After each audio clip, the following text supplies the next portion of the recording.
Yo, yo, yo, yo, yo. What's up? What's up? What's up, everybody out there in TBV universe? Yeah, universe. Let me quit saying land. I'm saying, why limit us to just the earth? We're getting bigger and bigger and bigger. You know what I'm saying? So let's go ahead and branch out a little bit. The universe. But anyway, I'm back here with another one. Gervonta Davis. The viewership numbers are in. I repeat, the viewership numbers are in, and we're definitely gonna get into it and break it down. But first, before we break it down, let's keep in the back of our mind that Abner Mares did pull out of this fight for injury. So maybe the viewership numbers would have been better if Abner was fighting. Well, I know they probably would have been better if Abner was fighting. But Gervonta Tank Davis viewership peaked at 486,000. 486,000. And I know what you're thinking. Like, man, that's not a whole lot. But there were a lot of other factors involved with this fight that made this viewership go down and maybe not perform at the rate that it was expected. First off, like I repeated, the main event did change. Hugo Ruiz was added when Abner got his injury, and the main event drew a average of 429,000. So for Gervonta's 3 minute or less than 3 minute round, 429,000 people saw that, and it peaked at 486,000. Um, and also, Hugo accepted the fight on like 11 days notice, so there wasn't a lot of time to get any extra promotion behind the fight. So I can understand why 486,000 people tuned in. And still, that's still a solid, doable number. I mean, I've seen worse on Showtime.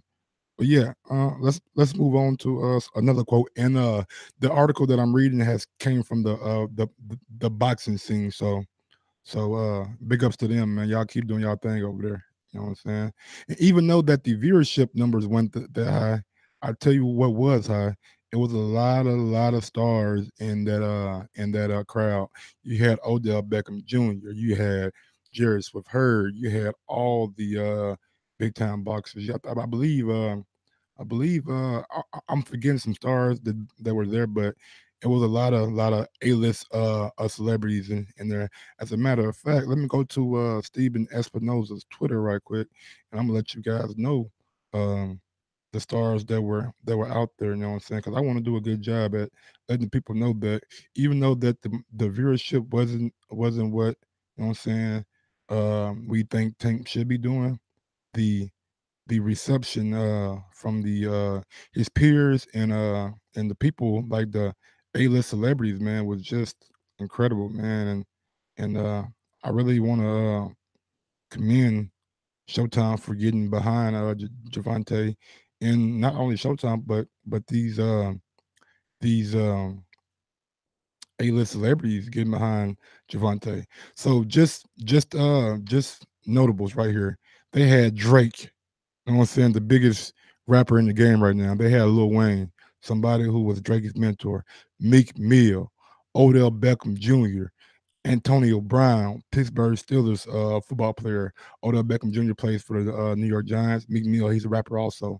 Birdman, the CEO, the founder of Cash Money Records, with him and his brother Slim. Big ups to the South music. You know what I'm saying? Y'all know me, I love the South music. And my all-time favorite rapper, Young Jeezy, was in the building. So stars were out, man. People came out to really support Tank. And I know what you guys thinking.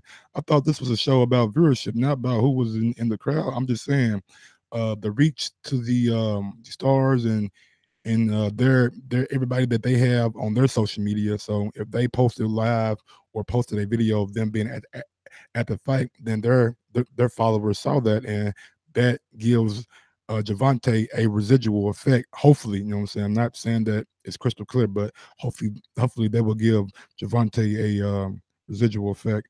Also, in the evening's co-main feature, Mario Barrio and Richard Zamora fight, and that fight averaged 349,000. So within 10 to 15 minutes, the viewership almost doubled. You know what I'm saying? So not almost double. I'm thinking about something else, but within 15, 20 minutes, the viewership went up almost 100,000. Also, open up the telecast.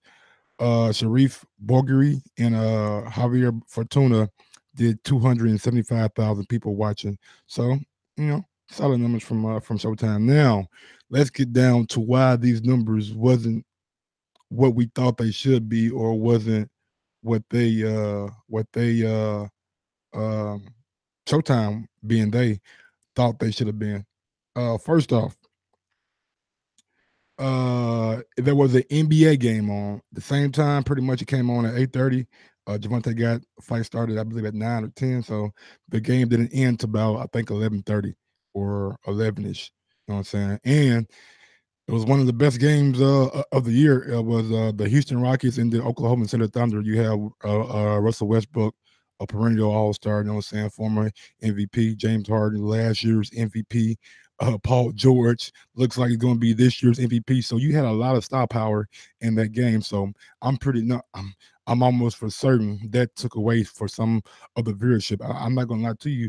Watching this fight, I was had that game in the back of my mind. Luckily, there's this thing on YouTube where you can watch condensed games, and I went back and watched it after the fight. But yeah, man, totally damn good game and well worth the watch. So that took away from the Gervonta Davis fight. Also, UFC had a ESPN and a pay per view on the same night. Pretty much was their smaller card came on, like the prelims came on ESPN Plus, and their main card came on pay per view. And that I'm not saying that it did, but Combat Sports, we kind of share some of the same fans, so I'm pretty sure that took away from Gervonta's fight as well. Sorry, I had to get a little some of that hot coffee. You know what I'm saying? And also they had the debut of the American of the Lions of American Football AAF league, which aired on CBS. Now, this was a shock to me because I didn't actually watch the Super Bowl because we had a show during the Super Bowl, so I wasn't privy of seeing those commercials promoting the AAF. So I didn't know that they were even had a football game on the night. But for it to be on CBS, the parent of Showtime, you know what I'm saying? You know, I I don't want to say it was bad programming, but at the same time, you don't want to go get yourself. But I can understand it's probably the only slot that they had, and networks got to fill up time slots. So, so you had a football league that were doing majority of their ads during the Super Bowl. So they had great promotion. Super Bowl was watched by a lot of people. They had that debut on the same night as Gervonta Tank Davis. So that for sure took away from some of the viewership from Tank Davis also. So a lot of things, man, a lot of things.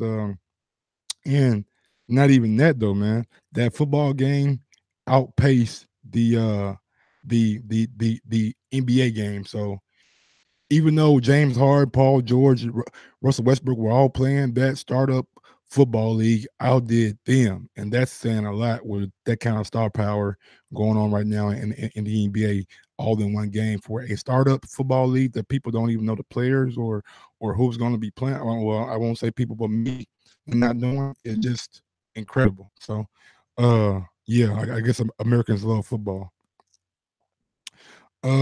Yeah, man, like I was saying, I just wanted to come out and give you guys the numbers and give you guys reasons why the fight maybe not didn't do as well as we thought it would do. Also, I wanted to just show you that even though the numbers wasn't as high as they should have been or could have been, he still had the stars out, man. He had A-list celebrities out watching him fight, and he put on a performance. Got the guy out of there in one round. One thing that I always say, if you get people out of there who's not supposed to be in the ring with you, no doubt you're doing what you're supposed to be doing, and nobody can criticize or say anything about your performance. You're getting guys out of there. And man, I'm pretty sure Tank's next fight will be even bigger. He's supposed to be fighting Tenshin Natsukawa in April, then come back in May for a real fight. Floyd said that that's going to be a exhibition, so I'm thinking maybe 3 to 5 rounds, and you're just ready to see Tank back in the ring, man. Hopefully we get that Tank Tevin Former this year sometime, and man, I'm ready, man. I'm out here for Tank and ready for my support. And big ups to Mayweather Promotions, for Mayweather and Tank Davis, man. Until next time, peace out. Gross 1911 on YG and Gross 2312 on Twitter. Yes, sir.